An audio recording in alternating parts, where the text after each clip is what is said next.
Tirania de Aço capítulo 41. A revelação de Lindy. Um mês se passou e Berengário acordou de novo ao raiar do dia. Deitada ao lado dele estava Lindy, que estava esparramada sob os lençóis. Seu cabelo loiro avermelhado sedoso brilhava sob a luz do sol. Ela ainda estava dormindo e ultimamente tinha dormido durante seu exercício matinal. Ela estava grávida de aproximadamente 2 meses. Essa altura como tal, Berengar permitiu que ela descansasse um pouco, pois sabia que ninguém mais no castelo estaria acordado a essa hora. No entanto, ele rapidamente saiu da cama e começou seu treino diário. Hoje foi um dia orientado para o peito, então ele usou seu supino. Embora ele reconhecesse que nunca seria tão forte fisicamente quanto em sua vida passada nesta vida, Berengar ainda tendia a se exercitar de 4 a 5 dias por semana. Depois de passar meia hora levantando vários pesos, Berengário saiu silenciosamente de seu quarto e foi fazer sua corrida diária. Ele gostava de correr pelo menos 16 quilômetros por dia durante os dias da semana em que se exercitava. Como tal, ele correu pela aldeia com roupas folgadas de manhã cedo, quando os agricultores começaram a trabalhar. Devido à recente industrialização da região, muitos dos plebeus tinham horários de trabalho adequados e ainda descansavam nessa época. Assim, o número de pessoas nesta hora ímpia foi diminuindo constantemente. Berengário acenava e cumprimentava o povo, mas seu foco principal era a corrida. As únicas outras pessoas que estavam de pé àquela hora eram os membros da milícia em treinamento básico. Quando seu comandante passou correndo, entrando em sua corrida matinal, todos o saudaram em atenção. Ele retribuiu a saudação enquanto continuava a correr. O fato de os homens poderem ver seu senhor e comandante acordados à mesma hora, engajados em uma rotina de exercícios como eles, elevou seu moral, bem como sua confiança em Berengário. Ele era um homem que liderava pelo exemplo e se recusava a dormir mais do que seus homens. Berengar também nunca teve um dia de folga de seu trabalho. Ele estava tão ocupado mantendo os setores industrial, agrícola e militar de sua região que sentia que trabalhava mais do que seu pai. Na verdade, seu pai, o barão, havia deliberadamente empurrado um excesso de sua carga de trabalho para Berengar, esperando que ele se livrasse do estresse. Ainda assim, Berengário aceitou com calma e superou suas expectativas em todos os sentidos. Esta foi uma das razões pelas quais Segad deu o prestigioso título de regente.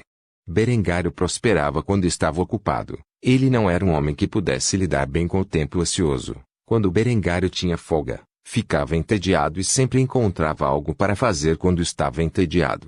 De preferência, algo produtivo. Como tal, ele trabalhava mais do que qualquer pessoa que conhecia. Esta era uma característica de sua vida anterior, onde ele teve que trabalhar duro por tudo o que possuía. Sua família não era particularmente rica crescendo. Ambos os pais trabalhavam em tempo integral com horas extras excessivas. Desde tenra idade, ele se viu ajudando em casa para aliviar o estresse nos ombros de seus pais. Essa era uma das razões pelas quais ele sabia de cor todas as receitas culinárias de sua família. Filho de imigrantes alemães, sua juventude foi repleta de culinária alemã e, quando atingiu certa idade, cuidava da cozinha e da limpeza da casa quando os pais trabalhavam. Quando se tornou adulto, entrou em West Point e, após a formatura, tornou-se oficial das Forças Armadas. Como tal, ele passava grande parte de seu tempo de inatividade parecendo ocupado. Na mentalidade dele, se você parece ocupado, pode ser produtivo. Depois de terminar sua corrida em cerca de 1h30, Berengário voltou ao castelo, onde lavou o suor de seu corpo na casa de banho privada que a família havia construído dentro de seu castelo.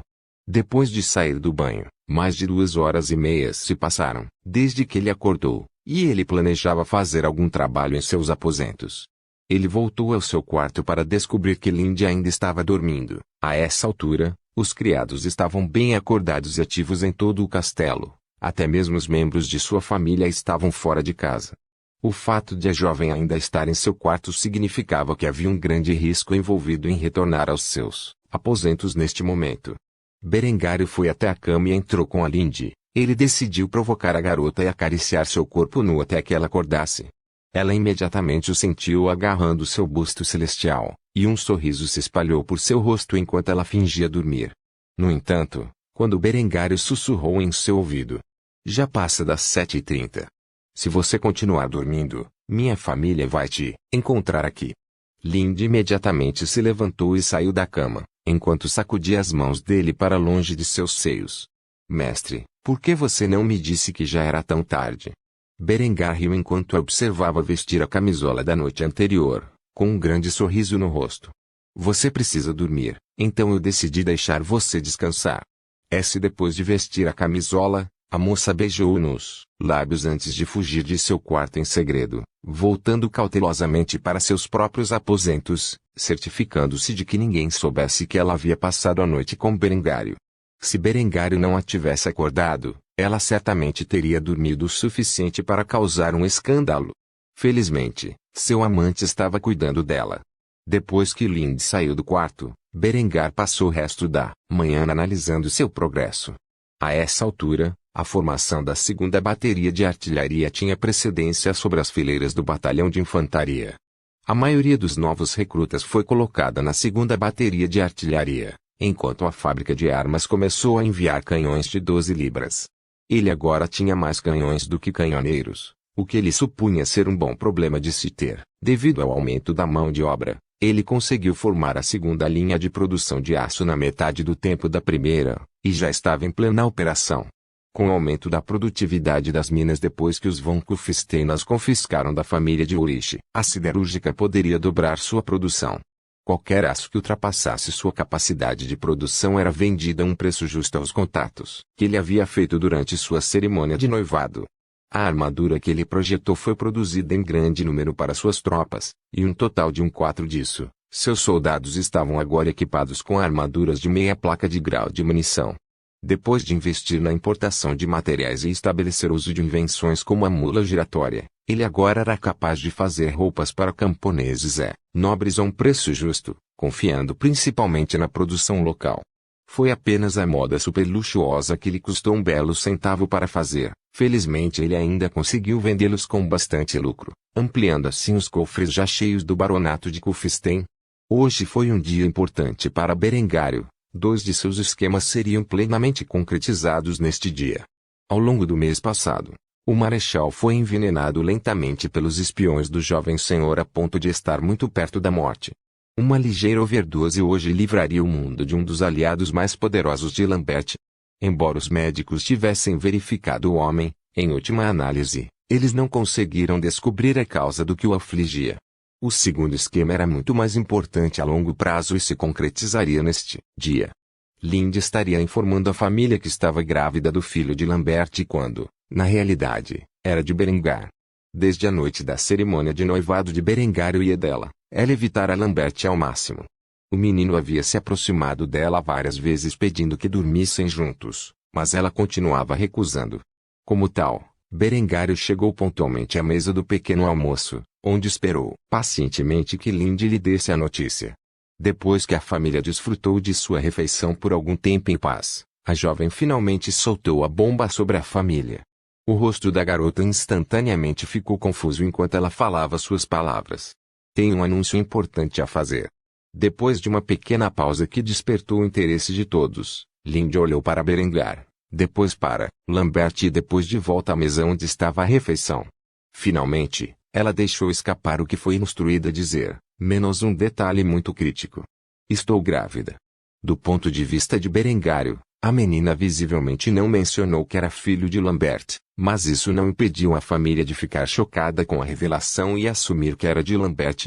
Embora ela não tenha dito explicitamente que a criança era de Lambert, a única pessoa que suspeitou que poderia ser de Berengar foi Gisela, que olhou para o filho mais velho com curiosidade.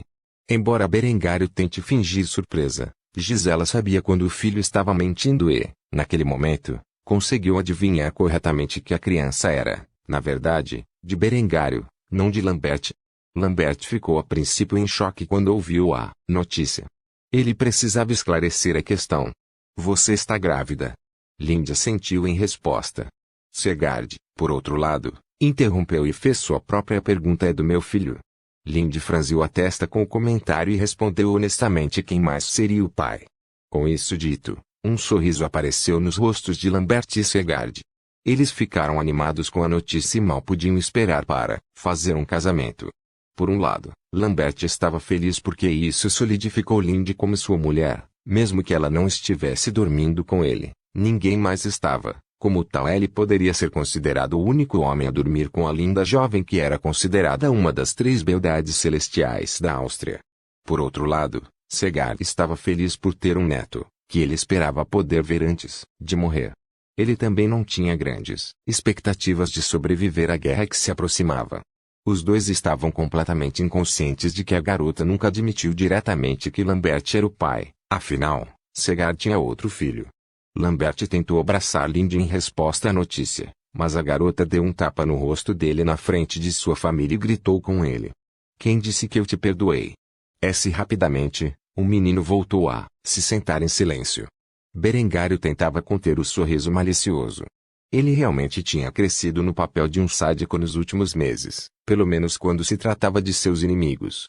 Nada lhe deu mais alegria do que ver seu inimigo pendurado no gancho que ele havia lançado para ele. Lambert tocava perfeitamente a melodia de Berengário, e o jovem Lorde não se cansava dela. Ele supôs que tinha que agradecer a Lindy por essa cena suculenta. Ao não admitir diretamente que Lambert era o pai, Lindy estava essencialmente deixando uma porta aberta para Berengar reivindicar a criança como sua mais tarde na vida. Algo em que a jovem estava inflexível em tornar realidade. Assim, foi o esquema de Lindy e não o de Berengário que ficou hoje cimentando na história. A dela, por outro lado, nunca suspeitara que Berengário fosse o pai.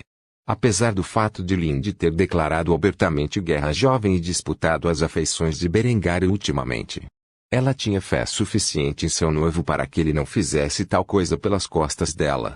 Além disso, ela estava ciente do suposto crime de Lambert, e o momento da gravidez de Lindy combinava perfeitamente. Em 1 milhão de anos, a garotinha jamais suspeitaria que Berengar tivesse deliberadamente incriminado Lambert para assumir o papel de pai de seu filho bastardo. Como tal, um sorriso se espalhou amplamente em seu rosto quando ela sentiu como se por esta notícia já tivesse vencido a guerra contra Lindy. Afinal, de jeito nenhum Berengário se interessaria por uma mulher que estava grávida do filho de seu irmão. A conversa em torno da mesa do café da manhã rapidamente mudou para alterar os planos do casamento para que pudesse ocorrer na data mais próxima. O aniversário de 16 anos de Lambert era no final desta semana e ele finalmente atingiria a idade adequada para se casar. Embora Lindy agisse como se aceitasse esses termos, ela não podia esperar pelo dia até que seu amante eliminasse seu noivo. Ela orou a Deus acima para que Berengar pudesse derrubar Lambert antes que seu filho nascesse. Dessa forma, a criança nunca teria que se preocupar com quem era seu verdadeiro pai. A única pessoa da mesa que não ficou satisfeita com esse resultado foi Gisela. Com essa notícia, a baronesa percebeu que jamais se livraria de sua futura nora. Uma jovem que ela desprezava muito. Pior ainda, a aventura de Berengário com a prostituta resultou em uma grande confusão sobre a real filiação de seu futuro neto. Muito parecido com a dela, Gisela nunca teria adivinhado que tudo isso era um ardil de seu filho mais velho para atribuir a filiação a Lambert. Afinal, ela não sabia da guerra que seus 2 filhos travavam nas sombras. Com esta notícia de última hora, a família pelo menos fingiu ter um café da manhã agradável. Mais tarde naquele dia Berengário finalizaria mais um de seus esquemas para ferrar com seu irmãozinho que já havia tentado por 3 vezes sua vida. Berengar era um homem que não perdoava facilmente seus inimigos, e logo Lambert sentiria a ira de seu irmão mais velho. Tirania de Aço Capítulo 42 Morte de um Marechal Lord Frederick von III serviu como Marechal de Kufstein por quase 30 anos. Ele era um homem que estava envelhecendo e agora tinha longos cabelos brancos, barba combinando e muitas rugas. Apesar de sua velhice, o homem idoso ainda podia empunhar uma espada em combate e comandar os exércitos de seu suzerano em batalha. Isso até uma semana atrás, quando sua saúde piorou repentinamente. Seus médicos não sabiam a causa de sua doença e atribuíam-na à fragilidade da velhice. No entanto, hoje, no mesmo dia em que Lindy anunciou que estava grávida, o homem idoso estava deitado em seu leito de morte nos domínios de sua família em que governaram sob a fidelidade dos von Kufstein por séculos. Seus filhos o cercavam e esperavam seu último suspiro. Na verdade, o homem viveu o suficiente para saber quando alguém foi envenenado e já tinha um suspeito em mente. No entanto, quando ele percebeu esse fato, já era tarde demais, pois agora ele estava muito frágil para comunicar suas suspeitas de forma eficaz. Atualmente, seus servos atendiam à sua necessidade. No entanto, Ele agora estava certo de que eles eram secretamente agentes de Berengar e foram os primeiros a administrar o veneno a ele em primeiro lugar. No momento, uma criada que estava a seu serviço nos últimos 15 anos aproximou-se dele e deu ao velho senhor um copo de água com veneno. Como o marechal não podia mais beber sem ajuda, ele não teve escolha a não ser aceitar a dose final do veneno letal. Demorou um pouco para a dose de veneno fazer efeito como tal. Em última análise, os sons que saíram da boca do senhor dos anciões não conseguiram conter um pensamento coerente. A única palavra compreensível em seu balbúcio mortal foi a palavra Lambert, que imediatamente causou uma pitada de preocupação nos rostos de sua família. Porque a última palavra do velho seria o nome do segundo filho do barão. No entanto, antes que eles pudessem perguntar ao velho o que ele queria dizer com o nome, o marechal deu seu último suspiro e saiu deste mundo. Em última análise, isso deixou uma pitada de suspeita nos rostos de vários membros da família mais inteligentes. Eles até investigariam se Lambert tinha algo a ver com a doença repentina do velho patriarca. Ironicamente, ao tentar fazer com que sua família alertasse Lambert que seu irmão era o suspeito mais provável com a morte prematura do marechal, Lord Fredelm, em vez disso, empurrou a suspeita para Lambert, o que acabaria resultando em sua família se aliando a Berengar na guerra pelo título de barão. É claro que, na época, Berengar não tinha como saber que seu assassinato do marechal forneceria evidências importantes em suas tentativas posteriores de eliminar Lambert como uma ameaça. Assim, naquela noite, o senhorio de Tercy lamentou a perda do poderoso e eficiente senhor que os presidiu por décadas. Quando Berengar e sua família souberam da morte de Lord Fredelm, já era tarde no dia seguinte. Esta foi uma notícia chocante para Segard, que suspeitava que seu marechal estivesse tendo um breve surto de doença. Ele nunca esperou que o senhor idoso morresse do que o afligia. Como tal, Segard imediatamente convocou um grande funeral para honrar a memória de seu leal marechal, que serviu sua família por tantos anos. Por outro lado, Lambert ficou horrorizado com a notícia. Ele só recentemente tomou conhecimento da doença de seu aliado e atribuiu-a aos problemas dos idosos. No entanto, com seu falecimento e a expressão presunçosa de Berengário, ele soube imediatamente que seu irmão havia conspirado contra um aliado-chave em sua luta pela herança. Sem o marechal ao seu lado, ele teria dificuldade em reunir a guarda da cidade contra Berengário quando seu pai finalmente partiu para a guerra. Mesmo que Lambert não entendesse verdadeiramente o quão eficiente era a milícia de Berengário, se Lambert agisse com rapidez suficiente após a partida de seu pai, poderia tomar o poder e prender seu irmão antes que a milícia de Berengário pudesse entrar nos portões do castelo e garantir a regência do jovem senhor. Que ele tinha sido um ponto crítico nos planos de Lambert para o futuro. Sem as forças já estacionadas no castelo apoiando-o, Lambert agora tinha poucas chances de alcançar tais objetivos. Tampouco poderia formar sua própria milícia, pois Berengário claramente havia conquistado o coração do povo comum, e rumores se espalharam de que o caráter de Lambert era mais perverso do que ele exibia em público. Na verdade, apesar do período de luto, Segard precisava declarar um novo marechal. O único problema era que não havia muitos homens tão experientes quanto Fredelm nos caminhos da guerra. A posição de marechal era crítica para um lorde, pois comandava essencialmente todas as forças do reino no lugar do Sr. feudal. No entanto, Segard pessoalmente gostava de comandar suas forças. Sob seu reinado, o marechal sempre foi mais um conselheiro em estratégia e tática. Assim como o chefe de sua aplicação da lei. O que Segard não sabia é que Berengário já havia encontrado um homem tão capaz para cumprir o papel e acabaria substituindo quem Segard tivesse escolhido para o cargo de marechal.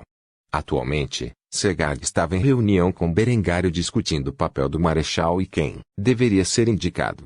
Berengário ficou surpreso que Segard agora levasse em conta a sua opinião. Só poderia significar uma coisa: Segard estava se preparando para sua eventual morte no campo de batalha e a transição de seu filho herdeiro para o poder. No entanto, ele teve que confirmar tais suspeitas e, portanto, perguntou diretamente ao pai: Padre, eu sei que há uma tempestade se aproximando, e que em breve esta terra estará envolvida em uma guerra civil. Você não está planejando levar seu marechal com você para a batalha? Segard olhou solenemente para seu filho herdeiro. Tinha a suspeita de que o ato de Berengário de formar uma milícia serviria como uma defesa adequada para o baronato enquanto ele estava em guerra, o que era uma das razões pelas quais ele sempre comprometia, quando se tratava das despesas de armar a milícia. Não vou mentir para você, filho. O que você diz é verdade. Em breve, serei chamado para a guerra pelo Conde do Tirol. Não prevejo voltar vivo deste conflito. Pode levar anos, mas mais cedo ou mais tarde, perecerei no campo de batalha cumprindo meus deveres para com nosso suzerano. O que quero é colocar alguém capaz no comando das defesas de baronia e da aplicação da lei. Alguém que possa orientá-lo melhor sobre como defender nossa terra em meu lugar. Berengário tentou não sorrir quando suas suspeitas se confirmaram. Seu pai sabia que ele não estava mais apto para ser barão com a eficiência de Berengário como governante. Agora que seus filhos tinham idade suficiente para sobreviver sem ele, ele estava procurando uma saída. Isso significava que em poucos anos Berengário seria barão e poderia decretar plenamente seus planos para conquistar as regiões de língua alemã. Em vez de esperar que seu pai morra pacificamente enquanto dorme em algumas décadas. Berengário era implacável com seus inimigos, talvez até cruel, mas não era um psicopata. Seu pai lhe mostrara nada além de benevolência e paciência enquanto crescia, e Berengário não desejava prejudicar seu pai para atingir seus objetivos. No máximo, ele teria reunido suas forças e forçado seu pai a abdicar se seu reinado durasse muito tempo.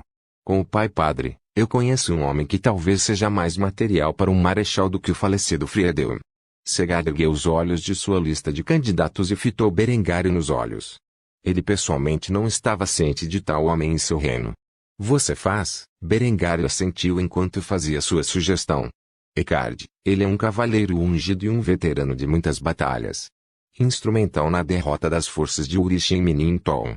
Um largo sorriso se espalhou pelo rosto de Segard. Descobriu-se que seu filho já havia encontrado um marechal capaz que lhe era leal. Esta era uma boa notícia para o futuro do reino. Enquanto pensava nisso, começou a sorrir mais. Isso significava essencialmente que a milícia de Berengário poderia ser incorporada à guarda municipal e atuar como uma força militar, com funções de polícia entre os civis.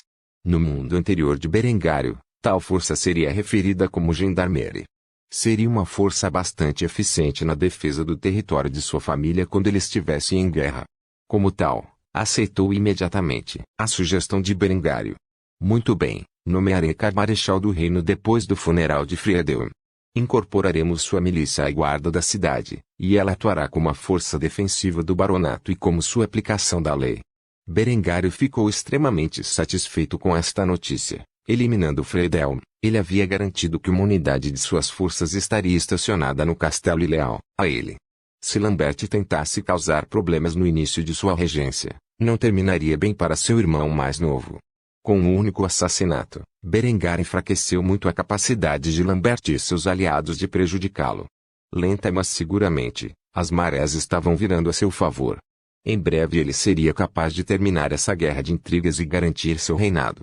Com a nomeação de Eckhard como marechal, ele poderia erradicar quaisquer apoiadores de Lambert dentro das fileiras da guarda da cidade e expulsá-los de suas forças sob falsas acusações. Assim, garantindo que a única força armada dentro do baronato de Kufstein após a partida de Segard fosse leal apenas a Berengário. Isso também significaria que Berengário agora teria autoridade para aumentar as forças de cavalaria e adicioná-las às suas fileiras, embora em pequeno número. Ele acreditava que começaria com uma unidade de demi-lancers, um tipo de cavalaria que um dia substituiria os cavaleiros fortemente blindados desta época. O estabelecimento de tal força teria que esperar até depois da nomeação de Eckhard para o marechal, o que levaria no máximo um mês e no mínimo 15 dias. No entanto, as coisas pareciam brilhantes para o futuro de Berengário, pois seu caminho para o poder estava lentamente começando a se encaixar. Depois de conversar por algum tempo com o pai sobre os detalhes da nomeação, Berengar voltou para seu quarto, onde começou a esboçar os planos para a criação de uma empresa demi-lancer, que seria equipada com blindagem de placas de grau de munições da Tre-Quarter e lanças. Depois de um tempo, ele ouviu uma batida na porta e, ao abri-la, viu a dela diante dele com um lindo vestido nas cores preto, branco e dourado, que eram as cores de sua casa. Ela parecia arrebatadora em tal traje. Em suas mãos havia uma bandeja cheia de biscoitos e leite. A jovem tinha muito gosto por doces. Talvez eu entre. Berengário não negaria a sua futura esposa a entrada em seu quarto. Como tal, ele abriu caminho para ela se aproximar, e os dois se sentaram um ao lado do outro enquanto beliscavam as guloseimas. Embora Berengário os apreciasse, Não apreciava os doces desertos tanto quanto a dela. Ainda assim, ele não conseguiu evitar que sua mente pensasse em chocolate. Infelizmente, levaria muito tempo até que ele pudesse enviar uma força expedicionária às Américas para reivindicar batatas e cacau. No entanto, foi um de seus maiores objetivos nesta vida. O estabelecimento de um império colonial em sua mente era uma necessidade. No entanto, o raciocínio era mais pela grande variedade de culturas e especiarias que poderia trazer de volta e menos pela expansão territorial. No entanto, quando pôde fazê-lo, pretendia plenamente aproveitar as vantagens das potências europeias, desconhecimento do resto do mundo e reivindicam territórios nas Américas, África e Ásia. Com o poder que seus exércitos teriam até então, ninguém poderia detê-lo. Para conseguir isso, ele precisaria primeiro unir a Alemanha e conquistar alguns territórios costeiros. Ele queria grandes bases navais nos mares Báltico, Norte e Adriático. Então ele precisaria construir uma poderosa marinha para manter o poder colonial. De qualquer forma, eram muitos anos, se não décadas, longe de onde ele estava atualmente. No entanto, ele faria tudo o que pudesse para estabelecer seu império como o poder proeminente do mundo. Escusado será dizer que havia muito trabalho pela frente do ambicioso jovem lord. Por enquanto, ele relaxou com sua jovem noiva e jantou biscoitos enquanto sonhava em conquistar o mundo. Por favor, certifique-se de verificar meus outros romances,